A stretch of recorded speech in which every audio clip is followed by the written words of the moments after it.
ಮೂಕಾಂಬಿಕಾ ದೇವಸ್ಥಾನ ಕೊಲ್ಲೂರು. ನೋಡಿ, ನಾನೀಗ ಮೂಕಾಂಬಿಕಾ ದೇವಸ್ಥಾನ ಕೊಲ್ಲೂರಿಗೆ ರೀಚ್ ಆಗಿದ್ದೀನಿ. ಇದೊಂದು ನೈಟ್ ಆಗಿದೆ, ಒಂದು 7:30 ಆಗಿದೆ. ಈಗ ನೋಡಿ, ನಮ್ಮ ಗಾಡಿ ಪಾರ್ಕ್ ಮಾಡಲಿಕ್ಕೆ ಹೋಗಿದ್ದಾರೆ. ನಾವಾಗೆ ನಿಂತ್ಕೊಂಡು ಅವರಿಗೆ ವೆಯ್ಟ್ ಮಾಡ್ತಾ ಇದ್ವಿ. ನೋಡಿ, ಎಷ್ಟು ಅಂಗಡಿಗಳು, ಬೇಕಾದಷ್ಟು ಅಂಗಡಿಗಳಿದೆ. ಇಲ್ಲಿ ನೋಡುವಾಗ ಜನ ಅಷ್ಟು ಕಾಣ್ತಾ ಇಲ್ಲ, ಆದರೆ ದೇವಸ್ಥಾನದ ಒಳಗೆ ಮಾತ್ರ ತುಂಬ ಜನ ಇತ್ತು. ಮತ್ತು ಅಲ್ಲಿ ಸಭಾ ಕಾರ್ಯಕ್ರಮಗಳಾಗ್ತಿತ್ತು, ಭಜನೆ ಮತ್ತು ಭರತನಾಟ್ಯ ಇರ್ಬೋದು, ಅದೆಲ್ಲ ಒಂದು ಸೈಡ್ ಆಗ್ತಾ ಇತ್ತು. ನಮಗೆ ಆ ಒಂದು ಸೌಂಡ್ ಕೇಳ್ತಾ ಇತ್ತು. ಇನ್ನೊಂದು ಸೈಡ್ ನಾವು ವೆಯ್ಟ್ ಮಾಡ್ತಾ ಇರುವಾಗ ನಾನೊಂದು ನೋಡಿದ ದೃಶ್ಯ ನೋಡಿ, ಒಂದು ಹೋಟ್ಲ್ ಹತ್ರ ಹೋಗಿ ಒಂದು ಹೋರಿ ಪಾಪ ಅದೆಷ್ಟು ಸೈಲೆಂಟಾಗಿ ನಿಂತು ನೋಡ್ತಾ ಇದೆ ನೋಡಿ. ಏನಾದರೂ ಕೊಡ್ತಾರ ಅಲ್ಲ, ಕೊಟ್ಟು ಅಭ್ಯಾಸ ಮಾಡಿದಾರ ಅದು ಗೊತ್ತಿಲ್ಲ. ಆದರೆ ಅಲ್ಲಿಗೆ ಹೋಗಿ ಎಲ್ಲರೂ ಒಳಗೆ ಊಟ ಮಾಡ್ತಾ ಇರುವಾಗ ಅಲ್ಲಿಂದ ನೋಡ್ತೇವೆ, 1-2 ಸಲ ಕಾಲು ಮೇಲೆ ಇಡ್ತು, ಮತ್ತು ಬೇಡ ಅದು ವಾಪಸ್ ಒಳಗೆ ಹೋಗಲಿಲ್ಲ. ಮತ್ತು ಅಲ್ಲೇ ನಿಂತ್ಕೊಂಡು ನೋಡ್ತಾ ಇತ್ತು, ಏನಾದರೂ ಒಂದು ತಿನ್ನಲಿಕ್ಕೆ ತಂದು ಕೊಡ್ತಾರಾ ಅಂತ ನೋಡ್ತಾ ಇದ್ದಾರೆ. ಆದರೆ ಅಲ್ಲಿಂದ ಬಂದು ಓಡಿಸಿದ್ರಷ್ಟೇ, ಎಂತ ಕೊಡಲಿಲ್ಲ ಅವರು. ನೋಡಿ, ಇದೇ ವೆಜ್ ರೆಸ್ಟೋರೆಂಟ್ ಒಂದಿದೆ ಅಲ್ಲಿ, ಮತ್ತು ಅಲ್ಲಿಂದ ಓಡಿಸಿದ್ರು ಅಂತೇಳಿ ಪಾಪ ಅದು ನಾವು ನಿಂತಲ್ಲೇ ಬರ್ತಾ ಇತ್ತ. ಮತ್ತು ಹಾಗೆ ಹೋಗಿ ಅಲ್ಲಿ ಮಲ್ಲಿಕಕ್ಕನವರು ಹೋಗಿ ಬಾಳೆಹಣ್ಣು ತಂದು ಕೊಟ್ಟರು. ನೋಡಿ, ಅದು ಒಂದು ಕೇಳುವಾಗನೇ ಏನೋ ಹೊಟ್ಟೆ ಹಸಿವಾಗಿರುವಾಗ ಕೇಳ್ತದಲ್ಲ, ಅಷ್ಟು ಒಂದು ತುಂಬ ಬೇಜಾರಾಗ್ತದೆ ಅದನ್ನು ನೋಡುವಾಗ. ನಮ್ಮ ಮನೇಲೂ ದನ ಕರು ಎಲ್ಲ ಇದ್ದಿದ್ದೆ, ಆದರೂ ಅಲ್ಲಿ ಒಂದು ಬಂದು ಅದು ನೋಡಿ, ಅದನ್ನ ಮುಖ ನೋಡುವಾಗನೇ ಏನೋ ಒಂಥರ ನಮಗೆ ಫೀಲ್ ಆಗ್ತದೆ ಅಲ್ವಾ. ಮತ್ತು ಅವರು ಹೋಗಿ ಮಲ್ಲಿಕಕ್ಕ ಮತ್ತು ಜ್ಯೋತಿಯಣ್ಣ ಹೋಗಿ ಬಾಳೆಹಣ್ಣು ತಂದು ಕೊಟ್ಟರು. ನೋಡಿ ಪಾಪ ಅದು ನೋಡಿ ಕಿತ್ಕೊಂಡು ತಿಂತಾ ಇಲ್ಲ, ಪಾಪ ಕೊಟ್ಟಿದ್ದಾನೆ, ಯಾರೆಲ್ಲ ಕೊಟ್ಟಿದ್ದಾನೆ ಎಲ್ಲ ಹಾಗೆಯೇ ತಿಂತಾ ಇದೆ ಪಾಪ. ಅದು ಖಾಲಿ ಆದಮೇಲೆ ಸಹ ಅದು ನೋಡ್ತಾ ಇತ್ತು, ಇನ್ನೇನಾದರೂ ಕೊಡ್ತಾರೋ. ಮತ್ತು ನಾವು ಅಲ್ಲಿಂದ ಹೋದೋ ಅಷ್ಟರಲ್ಲಿ ಯಾರೋ ಬಂದು ಅಲ್ಲಿಂದನೂ ಅದನ್ನು ಓಡಿಸಿದ್ರು. ನೆಕ್ಸ್ಟ್ ನಾವೀಗ ಅಲ್ಲಿ ಆದಮೇಲೆ ನೋಡಿ, ಅದು ಕಾಯ್ತಾ ಇದ್ದು ನೋಡಿ, ಬರೋದು ಓಡಿಸಿದ್ರು ಇನ್ನೊಬ್ರು ಯಾರು. ಮತ್ತು ನಾವು ಹೊರಟು ಅಲ್ಲಿಂದ.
ಡೇ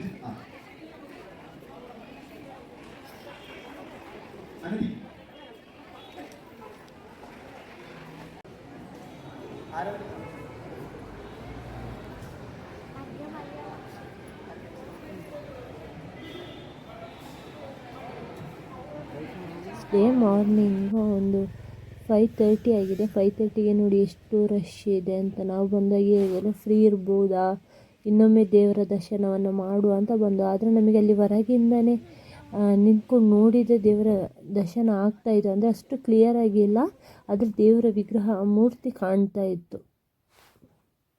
ಈಗ ನೆಕ್ಸ್ಟ್ ಅಲ್ಲಿ ಮುಗಿಸಿ ಒಂದು 6:30 ಆಗುವಾಗ ಅಲ್ಲಿಂದ ಹೊರಟು ನಾವು. ನೋಡಿ ಈಗ ಹೋಗ್ತಾ ಇರೋ ಸೀನರಿಯನ್ನು ಹಾಕ್ತಾ ಇದ್ದೀನಿ.